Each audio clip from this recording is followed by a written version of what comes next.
മനുഷ്യനപ്പം കൊണ്ട് മാത്രമല്ല ദൈവത്തിന്റെ വായിൽ നിന്ന് വരുന്ന സകല വചനം കൊണ്ടും ജീവിക്കുന്ന എന്ന് വിളിച്ചില്ല നമ്മുടെ കർത്താവ് രക്ഷിതാവുമായ ആദ്യത്തെ സ്നേഹമാണ്.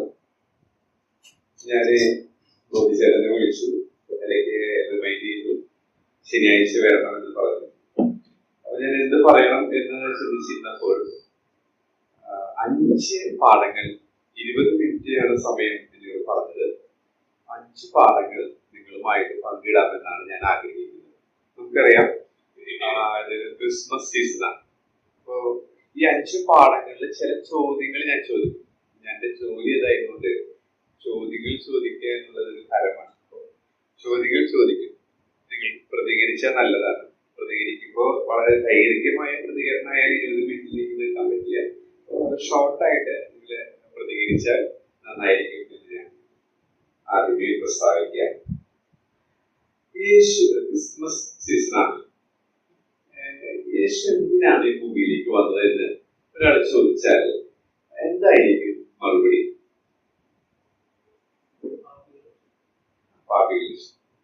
മത്തായി സുവിശേഷത്തിൽ, അതായത് പുതിയ നിയമത്തിന്റെ ആദ്യ പേജിൽ തന്നെ അതിന് ഉത്തരവുണ്ട്. അത് നിങ്ങൾ പറഞ്ഞു കഴിഞ്ഞു. എങ്കിലൊന്ന് ഞാൻ നിങ്ങളെ ചൂണ്ടിക്കാണിച്ച വിഷയത്തിലേക്ക് വരാം. മത്തായി 1-ന്റെ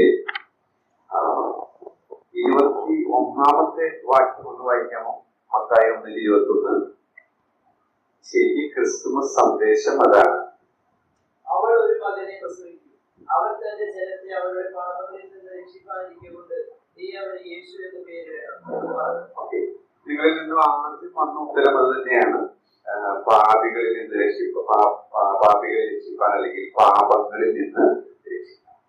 അപ്പോ കേവലം നമ്മളൊക്കെ, ഞാനൊക്കെ ചെറുപ്പത്തില് കേട്ടിട്ടുള്ളത് യേശു രക്ഷിക്കപ്പെടുക എന്ന് പറയുന്നത് എന്തിനാണ്?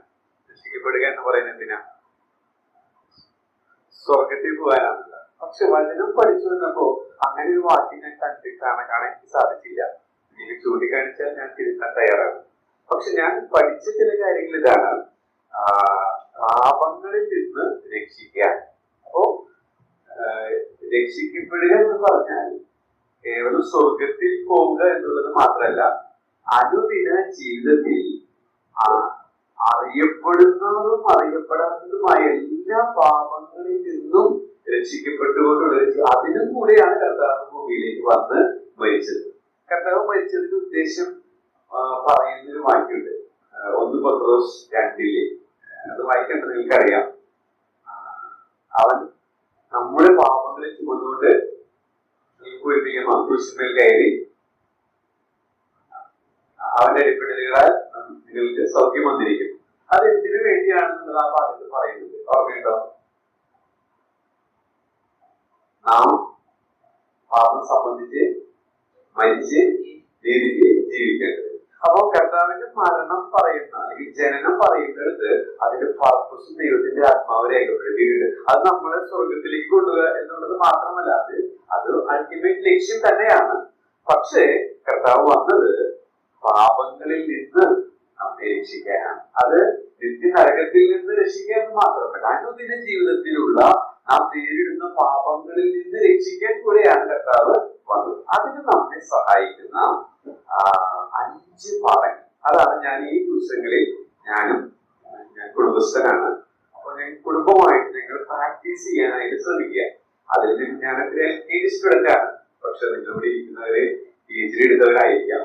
പക്ഷെ ഞാൻ പരിശ്രമിച്ചപ്പോൾ ചില മുറുകെ പറ്റുന്ന പാപങ്ങളിൽ നിന്നൊക്കെ ജയം എനിക്ക് ലഭിച്ചു. കുറെ കൂടെ ആത്മീക പ്രാർത്ഥനയിൽ സൗരോർത്ത പോലെ കുറെ കൂടെ സന്തോഷവും സമാധാനത്തിന്റെ ഡിഗ്രി പണ്ട് കാലത്തെ അനുഭവത്തിൽ നിന്ന് കൂടുതൽ അനുഭവിക്കാൻ സാധിക്കും. അപ്പൊ ഞാൻ പോകുന്ന സ്ഥലങ്ങളിലൊക്കെ ഈ കാര്യങ്ങൾ പറയാം. ഞാൻ ഈ പറയുന്ന കാര്യങ്ങൾ നിങ്ങൾക്ക് നോട്ട്സ് ലാസ്റ്റ് ഞാൻ തരും. അപ്പൊ അതാണ് നിങ്ങളുമായിട്ട് പങ്കിടുന്നത്. ഒരു എന്താ പറയുക, ഒരു പ്രത്യേക ഭാഗം തിരഞ്ഞെടുത്തിട്ടുള്ള ശുശ്രൂഷയല്ല. ഞാൻ പരിശ്രമിക്കുന്ന 5 പാഠങ്ങൾ അത് നിങ്ങൾ പാലിക്കുന്നതായിരിക്കും. ഒരു പക്ഷെ നിങ്ങൾക്ക് വളരെ പരിചയമുള്ളതാണെങ്കിൽ ഒന്നുകൂടെ നിങ്ങളുടെ ശ്രദ്ധയ്ക്ക് ചൂണ്ടിക്കാണിക്കുക. അത് മാത്രമാണ് ഞാൻ ഉദ്ദേശിക്കുന്നത്. അറിയുന്നില്ലെങ്കിൽ ഇത് നിങ്ങൾ പാലിച്ചാൽ നിങ്ങളുടെ ജീവിതം അനുഗ്രഹിക്കപ്പെടും എന്നുള്ളതിന് യാതൊരു സംശയമില്ല. ഒന്നാമത്തെ കാര്യം പറയുന്നതിന് മുൻപ് മുൻപ് ഒന്നാമത്തെ ചോദ്യം, വീണ്ടും ഒരു ചോദ്യത്തിലേക്ക് കിടക്കാണ്. നിങ്ങൾക്ക് നിങ്ങളുടെ ചിന്തയെ ഉദ്ദീപിപ്പിക്കാൻ മാത്രമാണ് ഉദ്ദേശിക്കുന്നത് ചോദ്യം. അത് അല്ലാതെ എനിക്കെല്ലാം അറിയാം, നിങ്ങൾക്കൊന്നും അറിയില്ല, അതുകൊണ്ട് ഞാൻ നിങ്ങളെ എന്താ പറയാ ഒരു ലെവലിൽ താണവരായി കാണുകയല്ല ചെയ്യുന്നത്. നിങ്ങളുടെ ചിന്തകളെ ഒന്ന് ഉദ്ദീപിപ്പിക്കാൻ വേണ്ടി മാത്രമാണ് ചോദ്യം ചോദിക്കുന്നത്. ഒന്നാമത്തെ ചോദ്യം ഇതാണ്: ക്രിസ്തീയ ജീവിതത്തിന്റെ അക്ഷരമാല എന്താണ്? ആദ്യത്തെ പാഠം, ക്രിസ്തീയ ജീവിതത്തിന്റെ ആദ്യത്തെ പാഠം, നമ്മളൊക്കെ പഠിക്കേണ്ട, പക്ഷെ പഠിച്ചിട്ടുണ്ടായിരിക്കാം, പഠിക്കേണ്ട ആദ്യത്തെ പാഠം ഇത്, അല്ലെങ്കിൽ alphabet of A Christian life എന്ന് വേണമെങ്കിൽ പറയാം. ക്രിസ്തീയ ജീവിതത്തിലെ ആദ്യ പാഠം. തെറ്റിയത് കുഴപ്പമില്ല കേട്ടോ. പല നിലകളിൽ നമുക്കിത് ചിന്തിക്കാമല്ലോ. ഞാൻ ചിന്തിച്ച ഒരു ഉത്തരാണ് ഞാൻ ഹൈലൈറ്റ് ചെയ്യുള്ളൂ. നിങ്ങൾ പറയുന്ന ഉത്തരങ്ങളൊക്കെ ശരിയാണ്. ചോദ്യം ഇതാണ്: ക്രിസ്തീയ ജീവിതത്തിലെ അക്ഷരമാല, ആൽഫബറ്റ് എന്ന് പറയുന്നത് വിശുദ്ധ ജീവിതം, സ്നേഹം, അനുസരണം. ഓക്കെ, നിങ്ങൾ ഉത്തരം നൽകിയതിലെ സന്തോഷം. നന്നായി ചിന്തിക്കുന്ന ആളുകളാണ്. ഞാനൊരു വാക്യം വായിക്കാം. വിശ്വാസം. ഓക്കെ, നിങ്ങൾ പറഞ്ഞ ഉത്തരങ്ങളൊക്കെ അതിന്റെ പല പല ബ്രാഞ്ചസുകളാണ്. ഓക്കെ, നമ്മൾ ബൈബിൾ പഠിക്കുമ്പോൾ, നിങ്ങൾ ബൈബിൾ പഠിക്കുന്നവരാണെന്ന് വിചാരിക്കുന്നു. അതറിയാൻ വേണ്ടിയിട്ട് ഞാനൊരു സർവേ ക്വസ്റ്റ്യൻസ് തന്നിട്ടുണ്ട്. പേര് ആരും എഴുതണ്ട, നിങ്ങൾ ഫോണേക്കാളും പൂരിപ്പിക്കുന്നത് പൂരിപ്പിച്ചു തന്ന മലയാളത്തിലാണ്. അപ്പൊ അറിയാവുന്നത് പൂരിപ്പിച്ചു തന്ന സന്തോഷം. വേറെ ഒന്നുമില്ല, നമ്മുടെ അവസ്ഥ മനസ്സിലാക്കി നിങ്ങളോർത്ത് പ്രാർത്ഥിക്കാനായിട്ട് എനിക്ക് സഹായകരമായിട്ട് തീരും. പേര് വലിയ വിന്യാസം, ഫോൺ നമ്പറൊന്നും വേണ്ട. ജസ്റ്റ് ആ ചോദ്യങ്ങൾ 12 ചോദ്യങ്ങളേ ഉള്ളൂ. അപ്പൊ അതൊന്ന് പൂരിപ്പിച്ച് യെസ് ഓർണോ അല്ലെങ്കിൽ അതൊന്നും നിങ്ങൾ എഴുതണം. നിർബന്ധമില്ല, ചെയ്താൽ സന്തോഷം. ബൈബിൾ പഠിക്കുമ്പോൾ പല ട്രാൻസ്ലേഷൻ നമുക്ക് അവൈലബിൾ ആണ് അല്ലെ? നിങ്ങൾക്കറിയാം, യൂസ് ചെയ്യാറുണ്ടോ അങ്ങനെ പല തർജ്ജമകൾ? എനിക്ക് തന്നെ നമ്മുടെ മലയാളം ബൈബിള് ഇതിന്റെ ഭാഷ മാറിയിട്ടെന്ന് അറിയില്ല. ഇതിന്റെ ചില വാക്കുകൾ മലയാളത്തിൽ തന്നെ നമുക്ക് മനസ്സിലാക്കാൻ പ്രയാസം, ഇപ്പൊ ഉപയോഗിക്കുന്നില്ല. അപ്പൊ നമ്മൾ കുറച്ചുകൂടി POC അതുപോലെയുള്ള പല പല തർജ്ജമകൾ അവൈലബിൾ. അതിലൊരു തർജ്ജമ നോക്കിയപ്പോഴാണ് ഇതെനിക്ക് മനസ്സിലായത്. അതുകൊണ്ടാണ് ഞാൻ ക്രിസ്തീയ ജീവിതത്തിൽ ആൽഫബറ്റ് എന്താണ്, അക്ഷരമാല എന്താണെന്ന് ചോദിച്ചത്. ആ വാക്യം വായിക്കും ഇതാണോ ഇത്ര വലിയ കാര്യം ചിന്തിക്കരുത്. സങ്കീർത്തനം 111:11. സങ്കീർത്തനം 111:11. Very good. അത് തന്നെയാണ്. ആ ഭാഗത്തെ രേഖപ്പെടുത്തിയിരിക്കുന്നത്. യഹോവ ഭക്തി ജ്ഞാനത്തിന്റെ ആരംഭമാകുന്നു. ഈ ആരംഭമാകുന്നു എന്നുള്ളതിന് ഒരു തർജ്ജമ ആൽഫബറ്റ് എന്നാണ്. അപ്പോ ക്രിസ്തീയ ജീവിതത്തിന്റെ അക്ഷരമാല നമുക്കറിയാം. വില്യം ഷേക്സ്പിയർ എന്നറിയാലോ അല്ലേ? ലോകോത്തര എഴുത്തുകാരനാണ്, സാഹിത്യകാരനാണ്. ഇദ്ദേഹത്തിന് ഇത്രയും ഈടുറ്റ നല്ല ഗ്രന്ഥങ്ങൾ അല്ലെങ്കിൽ രചിക്കാനായിട്ട് അദ്ദേഹത്തിന്റെ സഹായിച്ച ആദ്യ പാഠം എന്ന് പറയുന്നത് ഇംഗ്ലീഷ് ഭാഷയിലെ അക്ഷരമാല ആദ്യം. ഇതുപോലെ നല്ല ഒരു ക്രിസ്തീയ ജീവിതം എനിക്കും നിങ്ങൾക്കും നയിക്കാൻ സാധിക്കണമെങ്കിൽ നാം പഠിക്കേണ്ട ആദ്യത്തെ അക്ഷരമാലയാണ് ഇത്. ഇവിടെ എന്താ പറഞ്ഞത്? ബ്രദർ പറഞ്ഞു, യഹോവ ഭക്തി ജ്ഞാനത്തിലെ ദൈവഭയം. യഹോവ ഭക്തി എന്ന് വെച്ചാൽ ഇംഗ്ലീഷിൽ കുറച്ചുകൂടി മനസ്സിലാക്കാൻ പറ്റില്ലേ, ഫിയർ ഓഫ് ദ ലോർഡ് എന്നാണ്. അപ്പോ യഹോവ ഭക്തി അല്ലെങ്കിൽ ദൈവഭയമാണ് നമ്മൾ ആദ്യം പഠിക്കുന്നത്. ഈ പാഠം നിങ്ങൾ ശരിക്കും പഠിച്ചിട്ടുണ്ടോ? ഈ പാഠം നമ്മൾ ശരിക്കും പഠിച്ചിട്ടില്ലെങ്കിൽ നാം പണിയുന്ന ഓരോ ദിവസവും പണിയുന്ന പണി വ്യക്തമായി പോകും. കർത്താവിന്റെ നാളിൽ നമ്മൾ നിൽക്കുമ്പോൾ ആ നാളിൽ നാം ലജ്ജിതരാകും. ഈ പാഠം നാം ശരിക്കും പഠിക്കണം. ഏതാ പാഠം? ദൈവഭയം അല്ലെങ്കിൽ യഹോവ ഭക്തി. എന്താണ് ദൈവഭയം, യഹോവ ഭക്തി? നമുക്കറിയാം, ബൈബിളില് ഡിക്ഷണറി നമുക്ക് അവൈലബിൾ ആണ്. പല ഡെഫിനിഷൻസ് ഇതിനെ കുറിച്ച് നമുക്ക് വായിക്കാൻ പറ്റും. എന്നാൽ എന്നെ സന്തോഷിപ്പിച്ച ഒരു ഡെഫിനിഷൻ, അതാണ് എപ്പോഴും ഞാൻ ഓർത്തിരിക്കുന്നത്. അത് നിങ്ങൾക്കൊന്ന് ഞാൻ പറയാണ്, അറിയാവുന്നതായിരിക്കും. ദൈവഭയം അല്ലെങ്കിൽ യഹോവ ഭക്തി എന്ന് പറയുന്നത് ദൈവം എന്നെ എപ്പോഴും കാണുന്നു, അതുകൊണ്ട് അവന്റെ ഹൃദയത്തെ വേദനിപ്പിക്കുന്നതൊന്നും ഞാൻ ചെയ്യത്തില്ല. ഈ ഉറച്ച നിർബന്ധം ദിനവും നമ്മളെ ഭരിക്കണം. അങ്ങനെ അതാണ് അതിന്റെ പാഠം. ആ പാഠം നാം ശരിക്കും പഠിക്കണം. എന്താ പാഠം? ദൈവം എന്നെ എപ്പോഴും കാണുന്നു, അവന്റെ ഹൃദയത്തിനെ വേദനിപ്പിക്കുന്നതൊന്നും ഞാൻ ചെയ്യില്ല. ഈ നിർബന്ധം എന്നെ ഭരിക്കുന്നതാണ് ദൈവഭയം അല്ലെങ്കിൽ യഹോവ ഭക്തി എന്ന് പറയുന്നത്.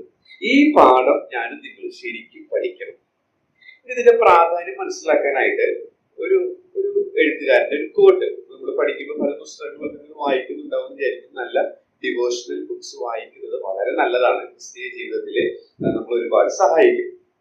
ഞാൻ വായിച്ചിട്ടുള്ള ഒരു ഗ്രന്ഥത്തിന്റെ ഒരു കോട്ട് ഇതിനോടുള്ള ബന്ധത്തിൽ ഈ ഒന്നാമത്തെ പാഠം, ഈ അക്ഷരമാല ശരിക്കും പഠിക്കേണ്ടതിന്റെ പ്രാധാന്യം മനസ്സിലാക്കാനായിട്ട് ഒന്ന് ചൂണ്ടിക്കാണിക്കുന്നു. അപ്പൊ വീണ്ടും ചോദിക്കും, ചിലപ്പോൾ ഉറക്കത്തിലേക്ക് വഴുത്തുകയാൻ സാധ്യത. ഞാനൊരു പ്രഭാഷകനല്ല, ഞാനിങ്ങനെ പറഞ്ഞു പോകുന്ന ഒരാളാണ്. അതുകൊണ്ട് ഒരു ചോദ്യം കൂടെ, ബൈബിളിൽ ആദ്യം എഴുതിയ പുസ്തകം ഏതാണ്? ബൈബിളിൽ ആദ്യം എഴുതിയ പുസ്തകം യോബിന്റെ പുസ്തകമാണ് ആദ്യം എഴുതിയതെന്നാണ് നമ്മൾ അറിയുന്നത്. അതിലെ ആദ്യത്തെ വിഷയം എന്താണ്? ആരംഭ പേജുകളിൽ ഉള്ള വിഷയം എന്താണ്? Very good. ക്യാരക്ടർ. നിങ്ങൾ പറഞ്ഞ ഉത്തരവൊക്കെ ശരിയാണ്. അപ്പോ ആ എഴുത്തുകാരന്റെ കോട്ട് ഞാൻ വീണ്ടും പറയാൻ ആഗ്രഹിക്കുന്നത് എങ്ങനെയാണ്? അദ്ദേഹം പറഞ്ഞത് എങ്ങനെയാണ്? ദൈവം എത്ര പുസ്തകം എഴുതിയിട്ടുണ്ട് മാനവരാശിക്ക് വേണ്ടിയിട്ട്? അതെല്ലാവർക്കും അറിയാം.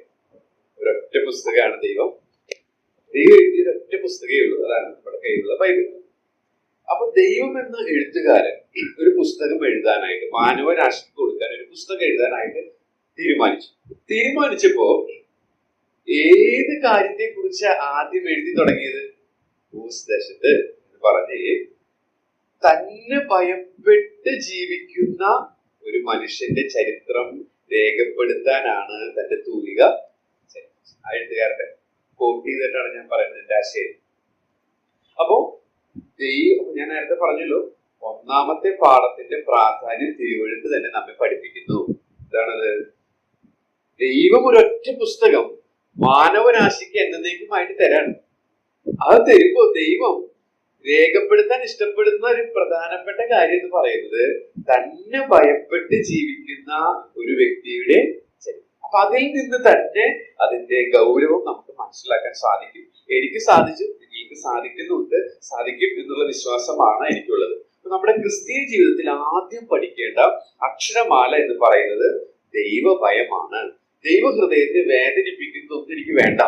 ഈ നിർബന്ധം എന്റെയും നിങ്ങളെയും ഭരിച്ചാൽ നമ്മുടെ ജീവിതം വളരെ യൂസ്ഫുൾ ആയിട്ട് തീരും. ഇനി ഇങ്ങനെ ജീവിച്ചാലുള്ള ഒരു അനുഗ്രഹം ഒരു ഭക്തൻ രേഖപ്പെടുത്തിയിട്ടുണ്ട്. അതെന്റെ ജീവിതത്തിൽ ഞാൻ പാലിക്കുന്ന ഒരു പാഠമാണ്. എന്റെ തൊഴിൽ മേഖലയിലായാലും എന്റെ വിവാഹത്തോടുള്ള ബന്ധത്തിലായാലും ഒക്കെ അതിൽ പ്രകാരം നടന്നതുകൊണ്ട് അതിന്റെ അനുഗ്രഹം എനിക്ക് അനുഭവിക്കാൻ സാധിച്ചു. അതുകൊണ്ട് എനിക്കത് വീണ്ടും സന്തോഷത്തോടെ പറയാൻ സാധിക്കുന്നുണ്ട്. അതിന് നമുക്ക് ആധാരമായിട്ട് സങ്കീർത്തനം 25 വരാം. സങ്കീർത്തനം 25 രണ്ട് കാര്യങ്ങൾ. ഈ ദൈവഭയമുള്ള ജീവിതം നാം നയിക്കുമ്പോൾ നമുക്ക് അറിയാതെ തന്നെ സംഭവിക്കുന്ന രണ്ട് അനുഗ്രഹങ്ങൾ, അത് പ്രത്യേകിച്ച് ചെറുപ്പക്കാരായ നമുക്ക് എല്ലാവർക്കും ആവശ്യമായിട്ടുള്ള ഒരു കാര്യമാണ്. 12ഉം 14ഉം വാക്യം. സങ്കീർത്തനം 25 12ഉം 14ഉം വാക്യം.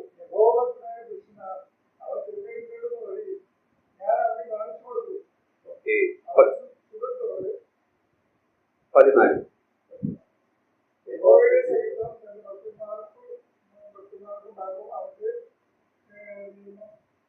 അവൻ തന്റെ നിയമം അപ്പോ 12ാമത്തെ വാക്യത്തില് നമ്മളൊക്കെ മനഃപ്പാഠം പഠിക്കേണ്ട ഒരു വാക്യാണ്. ഏതാ വാക്യം? യഹോവഭക്തനായ പുരുഷനാർ, ഇവിടെ പറഞ്ഞിരിക്കുന്നത് എന്താണത്? അവൻ തിരഞ്ഞെടുക്കേണ്ടുന്ന വഴി താൻ അവന് കാണിച്ചത്. നമ്മുടെ ജോലി, ആ വഴി ദൈവം കറക്റ്റ് കാണിച്ചു തരും. നാം ആരെയും വിവാഹം കഴിക്കണം, ദൈവം കറക്റ്റ് കാണിച്ചു തരും. വിചാരിച്ചിട്ട് ഒരിക്കലൊരു പ്രസംഗകൻ പറഞ്ഞു, വഴി കാണിച്ചു തരും വചനത്തിലൂടെ എന്ന് പറഞ്ഞു. അപ്പൊ ആ ഹോളില്, അവന്റെ സഭയില് കൃപ എന്ന് പറയുന്ന ഒരു പെൺകുട്ടി ഉണ്ടായിരുന്നു. കൃപ എന്ന് പറയുന്നത്. അപ്പൊ ഇവൻ ഈ പ്രസംഗം കേട്ട് കഴിഞ്ഞ് ബൈബിൾ വായിച്ചപ്പോ വചനത്തിലൂടെ കാണിച്ചു തരുന്നില്ലേ, കാണിച്ചു തരുന്നു. രണ്ടുപേരും 12ലേക്ക് അവിടെ മനോഹരമായ ഒരു വാക്യം കാണുന്നുണ്ട്. അറിയാമോ നിങ്ങൾക്കത്?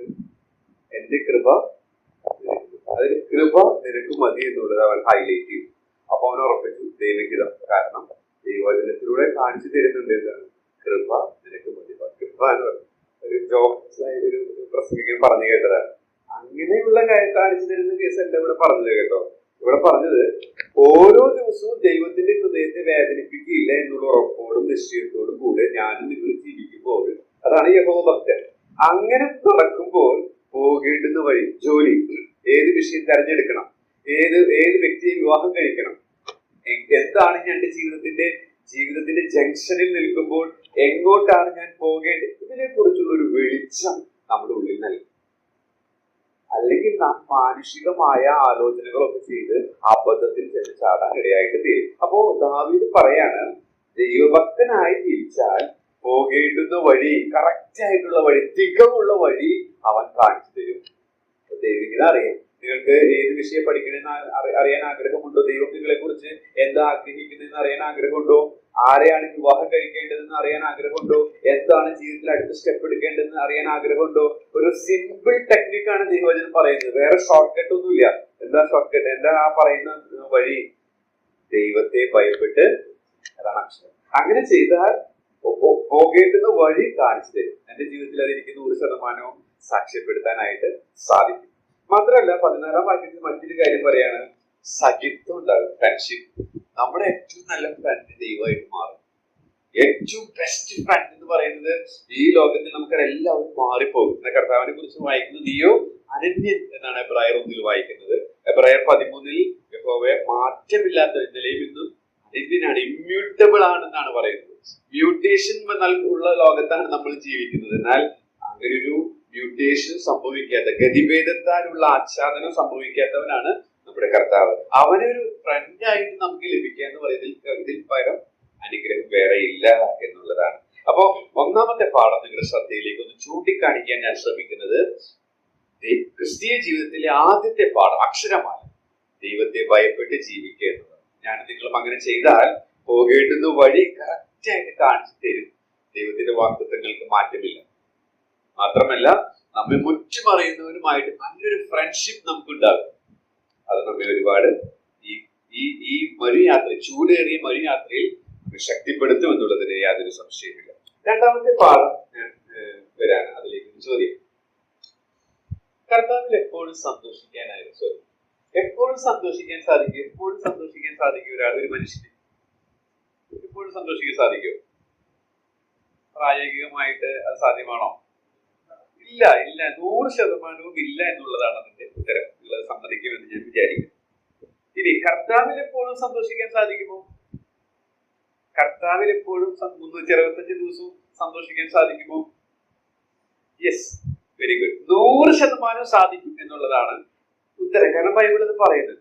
അപ്പൊ അടുത്തൊരു ചോദ്യം, നിങ്ങൾ ചിന്തിക്കുന്ന വ്യക്തികളാണല്ലോ, 100% കർത്താവിൽ സന്തോഷിക്കുവാൻ നിങ്ങൾക്ക് സാധിക്കുന്നുണ്ടോ? ഞാൻ തന്നെ ഉത്തരാദ്യം പറയാം, 100% ഇല്ല. 100% ഇല്ല. വേണമെങ്കിൽ കള്ളത്തരം പറയേണ്ടി വരും. സത്യം പറയണല്ലോ.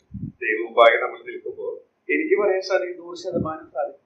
അപ്പൊ എനിക്കൊരു ഡൗട്ട് അടിച്ചിട്ടുണ്ട്. ഞാൻ ഈ +2 കഴിഞ്ഞ സമയത്ത് വ്യക്തിപരമായി വചനം പഠിക്കണം എന്നുള്ളത് ഞങ്ങളുടെ ചർച്ചില് കൂടെ ഒരു അങ്കിള് ഒക്കെ പറയുന്ന ഒരു കാര്യമാണ്.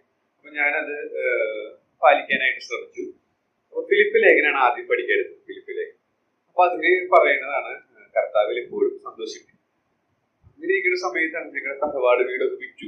ഞങ്ങൾ വാടകയ്ക്ക് താമസിക്കുന്നത്. ഞങ്ങൾ സ്വന്തം ഭവനത്തിലാണ്. ഭയങ്കര സ്ട്രഗിളാണ്. ഈ സാഹചര്യം പലരും പഠിക്കുകയാണ്. കർത്താവിൽ സുഹൃത്തുക്കള് ഇത്രയും 10-24 വർഷം എടുക്കുന്നത്, അയൽവാസികളെ വിടുന്നു, സുഹൃത്തുക്കളെ വിടുന്നു, ഒക്കെ വിട്ട് വേറെ സ്ഥലത്തേക്ക് പോയി സാധനങ്ങളൊക്കെ കെട്ടി വെച്ചപ്പോൾ വേറെ സ്ഥലത്തേക്ക് പോകും. അതുകൊണ്ട് വേറെ അയ്യോ, അപ്പൊ ഇതെങ്ങനെ സാധിക്കും? അപ്പോഴാണ് ഒരു വാക്യത്തെ ശ്രദ്ധയിലേക്ക് ദൈവത്തിന്റെ ആത്മാവ് തന്നത്. അപ്പോഴാണ് ആ രഹസ്യം 100% സാധിക്കും എന്നുള്ള രഹസ്യം കുറെ കൂടെ മനസ്സിലായി. അതാണ് അടുത്ത പാഠം. 16 സങ്കീർത്തനം 16-ന്റെ 8-9 വായിക്കും. സങ്കീർത്തനം 16-8-9. ഞാൻ യഹോവയെ എപ്പോഴും എന്നെ മുന്നിൽ വെച്ചിരിക്കുന്നു. അവൻ എന്നെ വളർത്തുവാക്കുന്നത് ഞാൻ കുലുങ്ങി പോകുകയില്ല. അതുകൊണ്ട് എന്റെ ഹൃദയം സന്തോഷിച്ച് എന്റെ മനസ്സ് ആനന്ദിക്കുന്നു. ഓക്കെ, അപ്പൊ അതുകൊണ്ട് എന്റെ ഹൃദയം ഏതുകൊണ്ട് ബൈബിൾ പഠിക്കുമ്പോൾ മറ്റൊരു പ്രമാണമാണ്.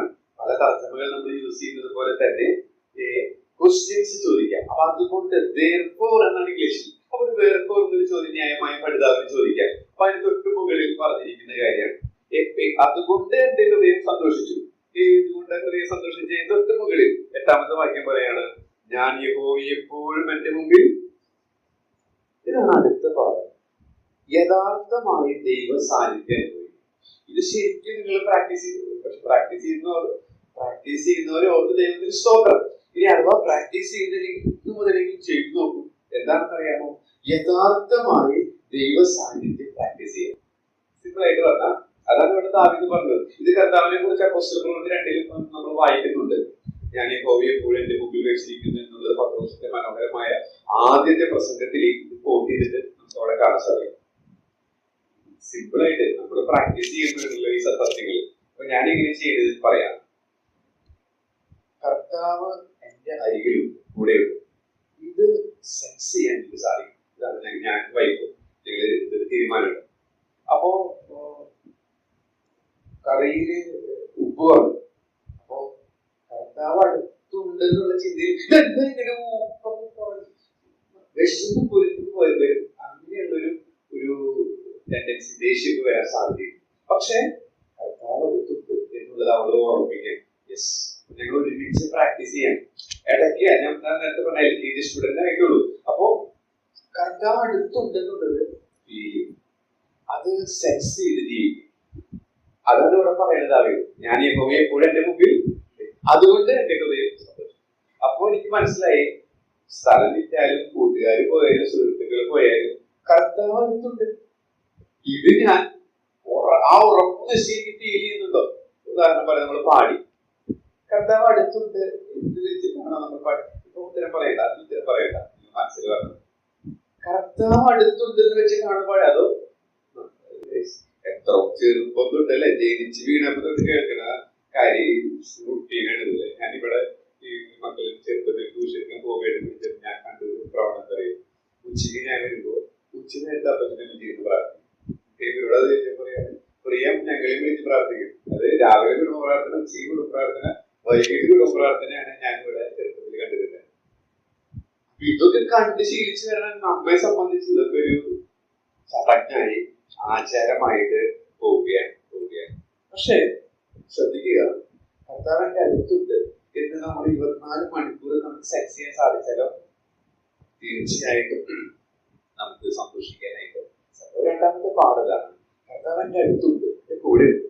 ഈ ചിന്ത നമ്മെ സദാ ഭരിക്കാൻ അത് ശീലിക്കണം. ഈ ആത്മീയ കാര്യങ്ങളൊന്നും തനിയെ വരില്ലേ.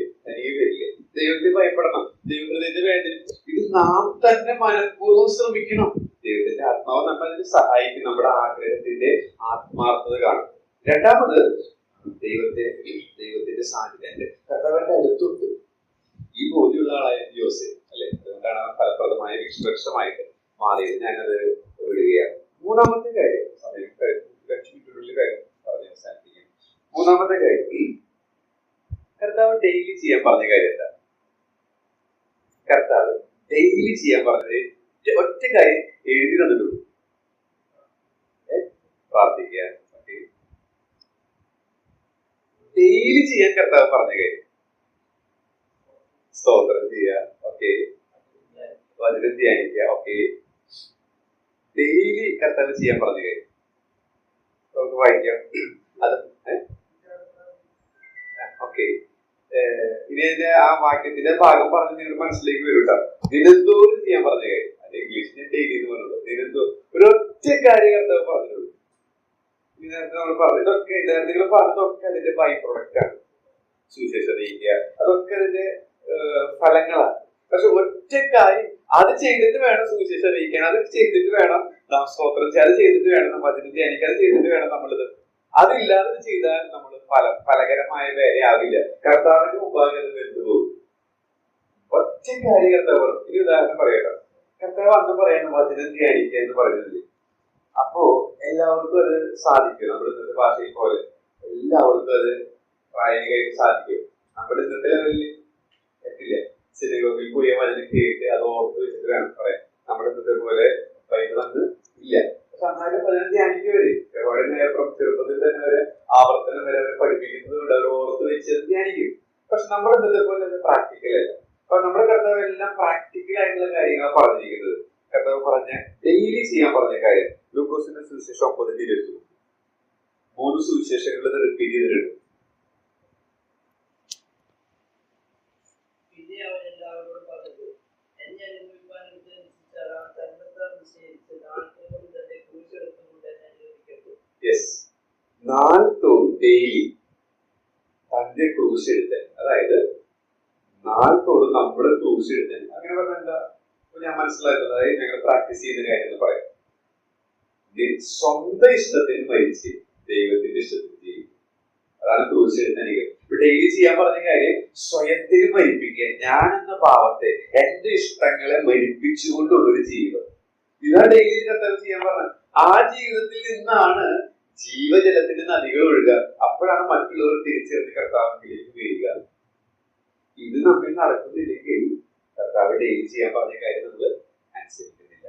ഇപ്പൊ ഡെയിലി 365 ദിവസം കർത്താവ് ചെയ്യാൻ പറഞ്ഞ കാര്യം ഇതാണ്: നമ്മുടെ സ്വന്തം ഇഷ്ടത്തിന് മരിച്ച് ദൈവത്തിന്റെ ഇഷ്ടത്തിന് ജീവിക്കണം. അങ്ങനെ നമ്മൾ ജീവിക്കുന്നുണ്ടോ? ഞാൻ പറഞ്ഞല്ലോ, ഞാൻ കേൾക്കുള്ളൂ. അതുകൊണ്ട് എനിക്കിത് പൂർണ്ണമായിട്ട് നിങ്ങളുടെ പറയാനും പ്രാഗൽഭ്യമില്ല. പക്ഷെ ഞാൻ ശ്രമിക്കുന്നു. ഞാനും എന്റെ കൊടുക്കുമ്പോൾ അത് പരിശ്രമിക്കുന്നു എന്നത് ആ ചെറിയ LKG ലെവലിൽ തന്നെ നമ്മുടെ ഉള്ളിലുണ്ടല്ലോ. നേരത്തെ പ്രാർത്ഥനയിൽ പോലെ ആത്മീക സന്തോഷവും സമാധാനവും അനുഭവിക്കാനായിട്ട് നമുക്ക് സാധിക്കും. അപ്പൊ ഞാൻ ആലോചിക്കുകയാണ്, ഇത് 1ാം ക്ലാസ്സിൽ 2ാം ക്ലാസ്സിൽ കയറുമ്പോഴോ എന്നുള്ളത് ഭയങ്കര സ്ട്രഗിൾ ആണ്. സിമ്പിളായി കാര്യമൊന്നുമില്ലത്. പക്ഷെ സ്വന്തം ഇഷ്ടത്തിന് മരിച്ച് ദൈവത്തിന്റെ ഇഷ്ടം ചെയ്യാനായിട്ട് പരിശ്രമിക്കുമ്പോൾ യഥാർത്ഥമായ സന്തോഷം സമാധാനം അനുഭവിക്കാൻ സാധിക്കും. 2 പാഠങ്ങൾ കൂടിയുണ്ട്. അത് ഒന്ന് ചൂണ്ടിക്കാണിക്കുക മാത്രം ചെയ്ത് ഞാൻ ഇരിക്കാൻ ആഗ്രഹിക്കുന്നു. പിന്നെ നിങ്ങൾക്ക് ഇതിൽ വായിക്കാൻ പറ്റും. റോമർ 6:14 ഒന്ന് വായിക്കാം. റോമർ 6:14. നിങ്ങൾ ന്യായപ്രമാണത്തിലല്ല കൃപയ്ക്കത്ര അധീനരാകിയാൽ പാപം നിങ്ങളിൽ കർത്തൃത്വം നടത്തുകയും ചെയ്തു. ഒരു വാക്തത്വമാണ്. പാപം നമ്മളിൽ കർത്തൃത്വം നടത്തുകയില്ല എന്ന് വെച്ചാൽ എന്താ? ഭരണം നടത്തുക. പാപം നിയന്ത്രിക്കാത്ത ജീവിതം ദൈവം നമുക്ക് ഓഫർ ചെയ്തിട്ടുണ്ട്. പക്ഷെ നമ്മള് അത് വരച്ചിട്ടുണ്ടോ? ആ വായിക്കാരെങ്കിലും ആ ബൈബിൾ അണ്ടർലൈൻ ചെയ്തിട്ടുണ്ടോ? ചെയ്യുന്നത് പ്രമാണമൊന്നുമില്ല. പക്ഷെ നമ്മൾ അണ്ടർലൈൻ ചെയ്യുന്നത് നമുക്കറിയാലോ. പ്രസംഗത്തിലൊക്കെ എടുത്ത് യാചിപ്പിന് എന്നാൽ നിങ്ങൾക്ക് കിട്ടുന്നുള്ള ചിലപ്പോ സ്വാതന്ത്ര്യയുടെ ചിലപ്പോ ഹൈലൈറ്റ് ഒക്കെ ചെയ്തിട്ടുണ്ട്. യാചിപ്പിൻ എന്നാൽ നിങ്ങൾക്ക് കിട്ടും. പക്ഷെ ഇവിടെ ഈ ഇതൊരു വാക്തത്വമാണ്. പാപം നിങ്ങളിൽ കർത്തൃത്വം നടത്തുകയില്ല. പാപം നിങ്ങളെ ഭരിക്കുകയില്ല, കൺട്രോൾ ചെയ്യില്ല. അങ്ങനെയാണോ നമ്മുടെ ലൈഫ്? പാപം കൺട്രോൾ ചെയ്യാത്ത ലൈഫാണ്. പക്ഷെ എല്ലാ വാക്തത്വങ്ങൾക്കും കണ്ടീഷൻ ഉണ്ട്. പുതിയ എല്ലാ വാക്തത്വങ്ങൾക്കും ഒരു ഈ വ്യവസ്ഥ പാലിച്ചാലേ ഈ വാക്തത്വം അനുഗ്രഹം നമുക്ക് കിട്ടുള്ളൂ. എന്താ കണ്ടീഷൻ? നിങ്ങൾ കൃപയുടെ കീഴിലായി. കൃപയുടെ കീഴിലായാലേ എന്ത് കിട്ടുള്ളൂ? പാപം കൺട്രോൾ ചെയ്യാത്ത ജീവിതം. കൃപ ആദ്യം കിട്ടാൻ തിരുവഴുത്തിൽ പറയുന്നത് വായിക്കുന്നില്ല, താഴ്മയുള്ളത്. അപ്പൊ നമ്മൾ പാപം കൺട്രോൾ ചെയ്ത് ജീവിതം നയിക്കുകയാണെങ്കിൽ എന്താ അർത്ഥം? നമ്മുടെ ലൈഫ് ഇപ്പോഴും പാപം രക്ഷിക്കപ്പെട്ടു, സ്നാനപ്പെട്ടു, ഇപ്പോഴും പാപം കൺട്രോൾ ചെയ്യുന്ന ലൈഫാണെങ്കിൽ എന്താ അർത്ഥം? നമ്മൾ കൃപയും കീഴിലല്ല. ഈ വാക്യത്തിന്റെ അടിസ്ഥാനം അതിന്റെ അർത്ഥം എന്താ? കൃപ കിട്ടുന്നില്ലെങ്കിൽ അതിന്റെ അർത്ഥം എന്താ? കൃപ അതിന്റെ ശക്തി. ആ ശക്തി കിട്ടുന്നില്ലെങ്കിൽ അതിന്റെ അർത്ഥം നമ്മൾ നികളുണ്ട്. അപ്പൊ നാം പാപം ചെയ്യുന്നുണ്ടെങ്കിൽ അതിന്റെ അർത്ഥം നാം നിഗളികളാണ് എന്നുള്ളതാണ്. നിങ്ങളുള്ളതുകൊണ്ട് ദൈവം ശക്തി തരുന്നില്ല, കൃപ തരുന്നില്ല. അപ്പൊ സൂക്ഷിക്കുക, പാപം നമ്മിൽ ഭരണം നടത്തുന്നുണ്ടെങ്കിൽ നാം താഴ്മയുള്ളവരല്ല. താഴ്മയുള്ളവരാണെങ്കിൽ നിങ്ങൾ കൃപ തരും. അപ്പൊ നമ്മുടെ ജീവിതത്തിൽ ഏതേത് പാപങ്ങളാണ് നിങ്ങൾ അടിമപ്പെട്ടിരിക്കുന്നത് എനിക്കറിയില്ല.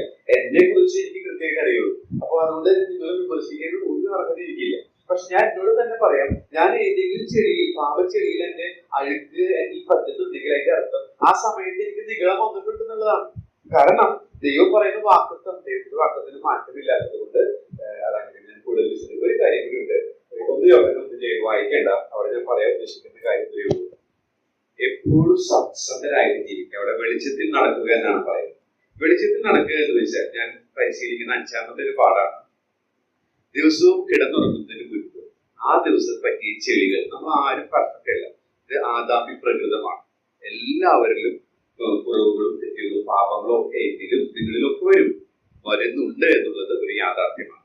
എന്നാൽ അങ്ങനെയുള്ള ചെളികൾ ഡെയിലി നമ്മൾ കഴുകണം. അങ്ങനെയുള്ള പാപച്ചെളികൾ ഡെയിലി നമ്മൾ കഴുകി ജീവിക്കും. അതാണ് വെളിച്ചത്തിൽ നടക്കുക എന്നുള്ളത്. അപ്പൊ 5ാമത്തെ കാര്യം ഞാൻ പറയാൻ ആഗ്രഹിക്കുന്നത് ദൈവത്തോട് സത്യസന്ധരായി ജീവിക്കുക എന്നുള്ളതാണ്. എന്താ സത്യസന്ധരാന്ന് വെച്ചാൽ തെറ്റ് പറ്റിയത് ദൈവമുമ്പാകെ സമ്മതിക്കും. അങ്ങനെ ഡെയിലി ജീവിക്കും. ഈ കാര്യങ്ങൾ 5 പാഠങ്ങളാണ് നിങ്ങളുടെ അടുത്ത് പറയാനായിട്ട് ഞാൻ ആഗ്രഹിച്ചത്. നിങ്ങൾ ഓർക്കുന്നുണ്ടെന്ന് വിചാരിക്കുന്നു. 1ാമത്തെ പാഠം ഓർമ്മയുണ്ടോ? 1ാമത്തെ പാഠം ക്രിസ്ത്യൻ അക്ഷരമാല. എന്താണ്? ദൈവത്തെ ഭയപ്പെടണം. ഇതാണ് അടിസ്ഥാനം. പ്രിയ സഹോദരങ്ങളെ, ഇത് നിങ്ങൾ പാലിക്കാൻ ശ്രമിച്ചാൽ നിങ്ങൾ കരുത്തരായി, കഴമ്പുള്ള എബ്രായ സ്ത്രീകളെ കുറിച്ച് വായിക്കാൻ അവർ തിറമുള്ളവരായിരുന്നു. അങ്ങനെ സ്ഥിരമുള്ള വിശ്വാസികൾ, ഇല്ലെങ്കിൽ വെറുതെ ഒരു കപട ഭക്തരായിട്ട് നമ്മളൊക്കെ ചെയ്യും. ഒന്ന് അതാണ്. രണ്ടാമത് ഞാൻ പറഞ്ഞത് കർത്താവ് എപ്പോഴും അടുത്തുണ്ട്, ശീലിച്ച് പ്രാക്ടീസ് ചെയ്യാൻ. ഇപ്പൊ ചെറിയ കുട്ടികളൊക്കെ ആണെങ്കിൽ ഞാൻ പ്ലസ് 11, 12 ക്ലാസ്സുകളിലാണ് സന്ദർശനത്തിൽ പഠിക്കുന്നത്. ഈ പണ്ടൊക്കെ ഞാനുണ്ടല്ലോ ടൈം എടുക്കുക, അസൈൻമെന്റ് കൊടുക്കുക. എന്റെ ക്ലാസ്സിലെ കുട്ടികൾക്ക് ദേഷ്യം അസൈൻമെന്റ് കൊടുക്കുക, എല്ലാവർക്കും അസൈൻമെന്റ് ആഴ്ചയിൽ 15 കാണിച്ചു തരും. ഇപ്പൊ ഞാനത് ചെയ്യാറില്ല. പക്ഷെ ഞാൻ അവരോട് അവരെ ചെക്ക് ചെയ്ത് ഈ കാര്യങ്ങളാണ്. കാരണം അതൊക്കെ ഈ വചനത്തെ അനുസരിച്ച് പുറമേയുള്ള കാര്യങ്ങളായിട്ട് മാറാണ്. അവര് നന്നായി ചിന്ത പറയും, പ്രത്യേകിച്ച് അതോടൊപ്പം തന്നെ പാപത്തിൽ രസിക്കും. അങ്ങനെയൊരു തലമുറ എനിക്ക് കാണാൻ സാധിക്കും. അപ്പൊ ഞാൻ ഇതാണ് അടിസ്ഥാനം ശരിയായി. അടിസ്ഥാനം ഇതാണ് യഥാർത്ഥമായിട്ട് ദൈവത്തെ ഭയപ്പെടണം, ദൈവഹൃദയത്തെ വേദനിപ്പിക്കില്ല എന്നുള്ളത് ഉറപ്പ്. 2, കർത്താവ് അടുത്തുണ്ട്, ഫീൽ ചെയ്യണം. അത് നമ്മൾ പരിശീലിക്കണം. എത്ര ചെറുപ്പത്തിൽ സാധിക്കുമോ അത്രയും നമ്മുടെ ലൈഫ് പ്രൊഡക്റ്റീവ് ആയിരിക്കും, യൂസ്ഫുൾ ആയിരിക്കും. 3, ക്രൂശിൽ തന്നെ സ്വന്തം ഇഷ്ടത്തിന് മരിക്കുക, അവന്റെ ഇഷ്ടം മതി എന്നുള്ള നിശ്ചയം ഉണ്ടായിരിക്കുക. 4, താഴ്മയുള്ളവരാണ്. അപ്പൊ പാപം നമ്മൾ കൺട്രോൾ ചെയ്യില്ല. പാപത്തിൽ വീഴുന്നുണ്ടെങ്കിൽ നമ്മൾ നിഗളമുണ്ടെന്ന് ഉറപ്പ്. അത് അപകടത്തെ നമ്മൾ തിരിച്ചറിയുക. വെളിച്ചത്തിൽ നടക്കുക എന്ന് വെച്ചാൽ സത്യസന്ധരായ, തെറ്റൊക്കെ എന്ത് പറ്റും. നമ്മൾ പറഞ്ഞു കഴിഞ്ഞാൽ കർത്താവ് അടുത്തുണ്ടെന്നുള്ള സ്ഥിതിയിലൊക്കെ നമ്മൾ ജീവിക്കുമ്പോൾ ഇടയ്ക്ക് മറക്കുമ്പോൾ തെറ്റുപറ്റി ശരിക്കും ദൈവം സമ്മതിക്കുക. അതിന് ഓരോ ദിവസത്തിലേക്ക് എടുക്കാൻ പോകുന്നതിന് മുൻപ് സമയം വേറെ നിങ്ങൾ ശീലിച്ചാൽ നിങ്ങളുടെ ലൈഫ് വളരെ യൂസ്ഫുൾ ആവും. ദൈവത്തിന്റെ ആരോഗ്യത്തിൽ ഈ തലമുറയിൽ ശുശ്രൂഷ ചെയ്യുന്ന